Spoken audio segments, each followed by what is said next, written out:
श्रीराम समर्थ श्रीराम. भाग 111. व्यंकटेश शास्त्री आणि श्रीधर शास्त्री दयाळराव स्वामींकडे आले होते. श्रीधर स्वामी म्हणाले, स्वामी, आपल्या प्रवचनामध्ये आपण संत शक्तिपात करतात असं अनेक वेळा सांगितलंय. ते मला नीट कळलं नाही.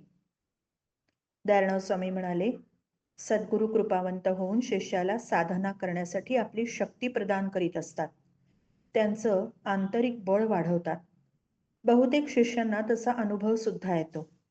साधना करताना शिष्याला सद्गुरूंच्या अशा साह्याची खूप गरज असते. स्वतःच्या बळावर कुणीच साधना करू शकत नाही. सद्गुरूंचं सहाय्य घ्यावंच लागतं. सद्गुरू शिष्याला सहाय्य करतात, आंतरिक शक्ती देतात. तोच असतो शक्तिपात.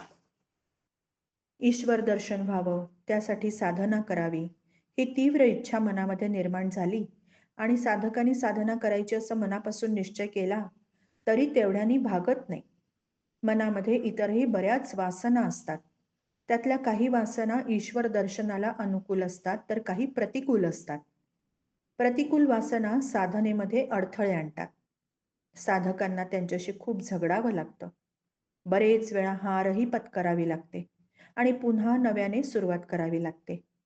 पण साधक संत महात्म्यांना शरण गेला म्हणजे संत आपल्या जवळची शक्ती साधकामध्ये संक्रमित करतात. त्यामुळे साधकामधली सुप्त शक्ती जागृत होते आणि साधकाचं आंतरिक बळ वाढतं आणि साधना नीट होऊ शकते. स्वामी, गुरु शिष्यांमध्ये शक्ती कोणत्या मार्गाने संक्रमित करतात? पण पुष्कळ मार्ग असतात. संतांनी नुसता शक्ती द्यायचा संकल्प केला तरी शिष्याला शक्ती मिळते. केवळ कृपादृष्टी टाकली तरीही मिळते. स्पर्श केला तर मिळते. नाम मंत्र देतानाही सद्गुरू शिष्याला अशी शक्ती प्रदान करीत असतात. गुरूंची शक्ती मिळावी म्हणून आम्ही काय करावं? पण पुष्कळ गोष्टी करता येतात. सद्गुरूंच्या चरणांवर श्रद्धेने मस्तक ठेवावं. त्यांनी दिलेला प्रसाद अत्यंत भक्तिभावाने ग्रहण करावा. त्यांनी दिलेली माळ गळ्यात घालावी, नित्य वापरावी. गुरूंनी दिलेलं वस्त्र सतत जवळ बाळगावं. अडचणीच्या प्रसंगी किंवा आजारी पडल्यावर ते छातीशी घट्ट धरून ठेवावं. गुरूंनी दिलेली माळ किंवा वस्तू डोळे भरून पाहिली तरी सुद्धा शिष्याला शक्ती मिळते असा अनुभव आहे. म्हणून अनेक जण गुरूंनी दिलेल्या वस्तूंचं भक्तिभावाने रोज दर्शन करतात. गुरूंचंच दर्शन घेतोय असा भाव त्यांच्या मनामध्ये त्यावेळी असतो. अशा भक्तांना गुरूंची शक्ती खूपच मिळते. तसा अनुभवच आहे. श्रीधर शास्त्री भारावून जाऊन म्हणाले, स्वामी, शक्ती मिळाली हे आम्ही कसं ओळखायचं? त्याच्या काही खुणा सांगाव्यात. स्वामी म्हणाले, पुष्कळ खुणा असतात. मनाचं सामर्थ्य खूप वाढलंय आणि मन अधिक सूक्ष्म झालंय असा अनुभव शिष्याला येतो. वासना बाजूला सारणं त्याला जमायला लागतं. ऐहिकाचं आकर्षण हळूहळू कमी व्हायला लागतं आणि मग विनासायास शांत होऊन जातं. गुरूंच्या आवडत्या शिष्यांना तर अल्प काळातच असा अनुभव येतो की आपल्या जीवनामध्ये एक सर्वांगीण तृप्तीची भावना भरून राहिलीये. हृदयामध्ये समाधानाचा एक दीप गुरूंनी लावलेला आहे आणि आपलं जीवन उजळून निघालंय. अनेक शिष्यांनी अशी अनुभूती घेतलीये. स्वामी, सद्गुरूंनी दिलेली शक्ती सांभाळण्यासाठी आम्ही काय करायचं असतं? शक्ती सांभाळणं खूपच अवघड काम आहे. साधकाला पुष्कळ पथ्य पाळावी लागतात. पहिली गोष्ट म्हणजे गुरूंनी दिलेली साधना रोज नियमाने करावी लागते. साधना अखंडपणे होत राहिली तरच ती शक्ती कार्यरत राहते. शक्ती गळून जाऊ नये, आत तशीच साठून राहावी यासाठी साधकाला पुष्कळ गोष्टी कराव्या लागतात.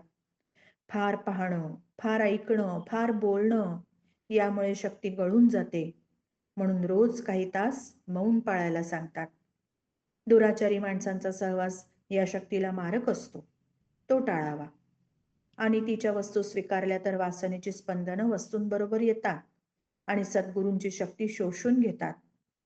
दुसऱ्यांचं द्रव्य किंवा अन्न घेताना फार सांभाळावं लागतं. आणि तिचा पैसा, दुराचारी व्यक्तींचा स्पर्श झालेलं अन्न, त्यामुळे शक्तीचा ऱ्हास होतो. शिवाय रोजच्या जीवनामध्ये मन प्रक्षुब्ध करणारे प्रसंग आले तरी मन शांत ठेवणं अत्यंत आवश्यक असतं. राग आला किंवा द्वेष भावना उफाळून आली तर शक्तीला गळती लागते. संग्रहांचा हव्यास, इतरांच्या प्रापंचिक चौकशा करणं, वाद घालणं, मोठेपणा मिरवण्यासाठी आपले अनुभव इतरांना सांगणं, आंतरिक अवस्थेचं प्रदर्शन करणं, यामुळे सुद्धा शक्तीला गळती लागते. संशय, निराशा, कटू आठवणी मनात घोळवणं, इतरांचं अहित चिंतणं, दुसऱ्याला फसवणं, निंदा नालिस्ती करणं, दुसऱ्यांच्या गुरूंना नावं ठेवणं, गुरूंची आज्ञा नसताना लोकांना उपदेश करीत सुटणं, बुवाबाजी करणं, सगळ्या गोष्टींमुळे शक्ती गळून गेल्याचा साधकाला अनुभव येतो आणि म्हणूनच या गोष्टी टाळायच्या असतात. नाहीतर शक्ती मिळूनही साधकाला फारसा काही उपयोग होत नाही. दुर्दैवाची गोष्ट अशी आहे की 90% शिष्यांना आपल्या सहज वागण्यातून गुरूंनी दिलेली शक्ती गळून जाते हे कळतच नाही. श्रीधर शास्त्री म्हणाले, स्वामी, या गोष्टी टाळल्या पाहिजेत हे कळतं, पण रोजच्या आचरणात विसर पडून जातो. अशा वेळी हातून ते होतच राहतं. आम्ही तरी काय करायचं?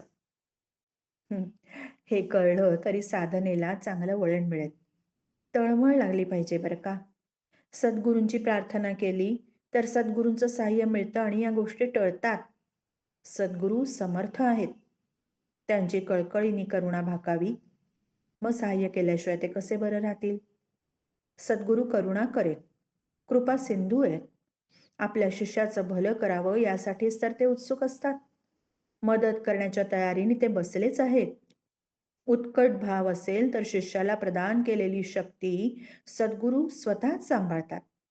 शिष्याच्या सहज वागण्यातून ती गळून नाही जात, ते त्याची दक्षता घेतात. आपल्या शिष्याची आध्यात्मिक क्षमता त्यांना माहिती असतेच. त्याचं आध्यात्मिक नुकसान होऊ नये म्हणून सद्गुरूंचं सतत लक्ष असतं. सद्गुरू आपल्याला प्रत्येक पावलाला सांभाळतायत असा अनुभव सर्व श्रद्धावंत भक्तांना आजवर नेहमीच आलेला आहे. आपली श्रद्धा मात्र पाहिजे. श्रद्धाच जर कमी पडली तर सद्गुरू तरी काय करणार? श्रीधर शास्त्रींनी विचारलं, स्वामी, सद्गुरू देहात असताना शिष्यांना सांभाळतात हे बरोबरच आहे. देह ठेवल्यावरही ते शिष्यांचा सांभाळ करतात का? स्वामी हसून म्हणाले, होय तर. संत देहात असले काय किंवा नसले काय त्यांनी काहीच फरक पडत नाही. संत देहात आहेत असं आपल्या डोळ्यांना दिसतं तेव्हा सुद्धा ते देहात नसतात. देहाच्या बाहेरच असतात ते. सद्गुरूंनी देह ठेवला तरी शिष्यांचं कल्याण करण्यासाठी त्यांची निराकार संवेदना मागे कायम असते. दया, करुणा, कृपाशक्तीच्या अमूर्त स्वरूपामध्ये संतांचं वास्तव्य या विश्वामध्ये कायमचं असतं. शिष्याच्या हृदयात सद्गुरू सत्ता रूपाने वास्तव्य करतात हा अनुभव आहे. सद्गुरूंच्या संकल्पानेच शिष्याची साधना पुढे चालते. अडचणी दूर होतात आणि शिष्य पूर्णत्वाला जातो. खरं म्हणजे सद्गुरूच सगळं करत असतात. शिष्याला फक्त एकच गोष्ट करायची असते, फक्त भक्तिभावाने सद्गुरूंना शरण जायचं, बस एवढंच. मग सद्गुरू सगळं बघून घेतात. त्यांची सारी शक्ती शरणागत शिष्याच्या दिशेने वाहत राहते, त्याला पावला पावलांवर सांभाळते. त्यांचं सारं जीवन मग सद्गुरू चालवतात. तो जिथे जातो तेथे त्याच्याबरोबर ते जातात. तो काही बोलला तर ते बोलणं वेडवाकडं असलं तर सद्गुरू नीट करून देतात. शिष्याचं काय करायचं हे सद्गुरूच ठरवतात. त्याच्याकडून तसं ते करवून घेतात. सद्गुरूंना शरण गेलेल्या शिष्यांना भयच नाही, चिंता नाही, अशांती नाही, काही नाही. सद्गुरूंच्या कृपाछायेत तो प्रसन्न मूर्ती बनतो. त्याचे जन्म मरणाचे फेरे तसेच पुढे चालू राहतात, पण सद्गुरू शाश्वत असतात. ते स्वतःच त्याच्या प्रत्येक जन्मामध्ये त्याच्याकडे जातात, त्याच्यावर कृपेचं छत्र धरतात, अडचणींच्या प्रसंगी त्याचं हृदय निववतात, त्याची साधना पुढे चालू ठेवत असतात आणि प्रत्येक जन्मामध्ये साधना पथावर पुढे पुढे नेत राहतात. आणि मग एक दिवस गुरुकृपेची पहाट उजळते. शिष्याला जगाचं अस्तित्व खरं नाही, एक ईश्वर सत्य याचा अनुभव येतो. जीवपणा मावळतो, तो ईश्वर रूप होतो. जन्म मरणाच्या फेऱ्यातून त्याची कायमची सुटका होते. हे सगळं सगळं सद्गुरूंनी दिलेल्या शक्तीनेच घडवून आणलेलं असतं. म्हणूनच तर सांगतात, खरा शिष्य कोण?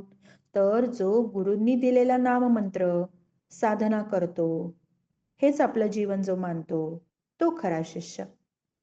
गुरूंच्या नावाने ओळखला जाण्यातच त्याला धन्यता वाटते. आपलं जीवन हा सद्गुरूंनी मांडलेला खेळ आहे असं वाटणं हीच खरी गुरुकृपा आहे. बोलता बोलता दयाळराव स्वामी आपल्या स्वतःच्या सद्गुरूंच्या आठवणीने भावाविष्ट झाले. त्यांचे डोळे भरून आले, कंठ दाटून आला, स्वर गदगदला, अंग रोमांचित झालं आणि स्वतःशीच बोलल्यासारखे अस्पष्ट स्वरात अडखळत बोलू लागले. जगाचा खेळ, जगाचा खेळ सद्गुरूंनीच मांडला हे अगदी अगदी खरंय. खेळ रचणारे तेच, खेळ रचणारे तेच, खेळ खेळणारेही तेच, खेळ खेळणारेही तेच, खेळातले सारे सवंगडीही तेच, खेळ पाहणारेही तेच, खेळाचं कौतुक करणारे तेच, अखेरीस खेळ आवरणारा तेच. सगळी सद्गुरूंची लीला, सगळी सद्गुरूंची लीला. सगळे संत एकमुखाने सांगतायत, हेच सांगतायत बरं. स्वतः अनुभूती घेऊन सांगतायत, सर्वम खलुम इदम ब्रह्म. असं जे श्रुती सांगते त्याचा अर्थ हाच, त्याचा अर्थ हाच. दयाळराव स्वामींच्या मुखावर दिव्य तेज प्रगटलं. वातावरण भरून गेलं, भारल्यासारखं झालं.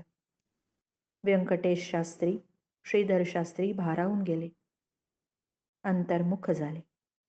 श्रीराम समर्थ श्रीराम.